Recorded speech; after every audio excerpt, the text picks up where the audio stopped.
Happy birthday to you. Happy... Quoi, comment ça? Bah, c'est pour l'anniversaire. Oui, on m'a dit de dire Happy birthday. Ah, API Gateway. Oh, putain, je me suis dit aussi c'était chelou cette histoire. Ok, bah dans ce cas-là, je vais vous expliquer le rôle d'une API Gateway. Allez, c'est parti mon cookie. Cookie connecté. Pour rappel, une API est une interface de programmation permettant d'accéder à un service, comme des données ou des fonctionnalités fournies par un système tiers. Dans ce cas, on dit que le système tiers expose une API.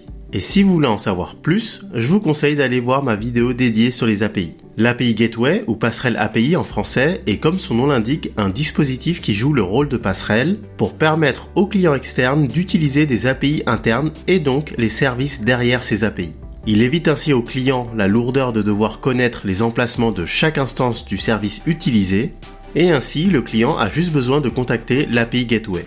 Tout d'abord, l'API Gateway agit comme un reverse proxy en acheminant les requêtes des clients vers les services demandés. L'API Gateway a aussi un rôle d'orchestration des services, c'est-à-dire que si le traitement d'une requête requiert des appels à plusieurs API, le client, lui, envoie une seule requête à l'API Gateway et c'est l'API Gateway qui va ensuite répartir les requêtes entre les différents services, puis agréger les résultats et les renvoyer au client. L'API Gateway joue aussi un rôle de transformation lors des envois de requêtes vers les API en interne en adaptant les requêtes des clients au format utilisé par les API en interne, que ce soit en termes de données ou en termes de protocole attendu. Elle permet aussi de réaliser l'authentification des requêtes et sécurise les accès aux API internes en permettant de réaliser la terminaison TLS. C'est-à-dire qu'elle permet l'utilisation d'un protocole sécurisé comme le TLS pour les requêtes arrivant à la gateway, puis d'avoir moins de contraintes de sécurité depuis la gateway vers les API en interne. Elle permet de faire aussi du WAF ou Web Application Firewall ou pare-feu d'application web en français, et donc autoriser ou bloquer des requêtes en fonction des règles de sécurité.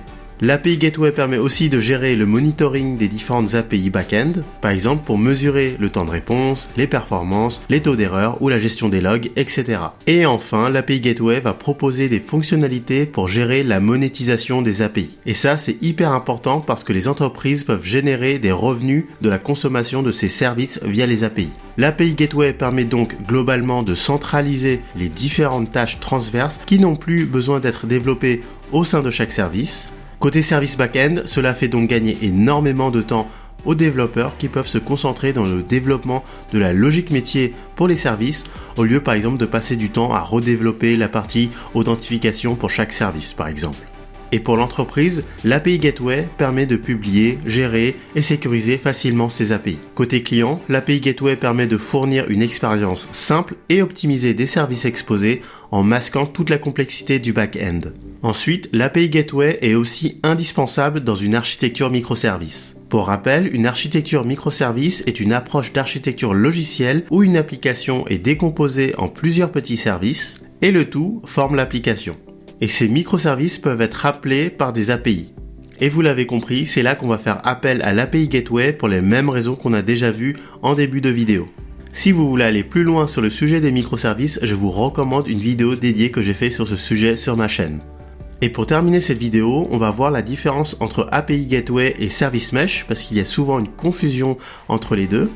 La principale différence est que l'API Gateway facilite la communication entre les clients extérieurs et les services via leurs API, alors que le service Mesh est un service réseau qui facilite la communication entre les microservices en interne.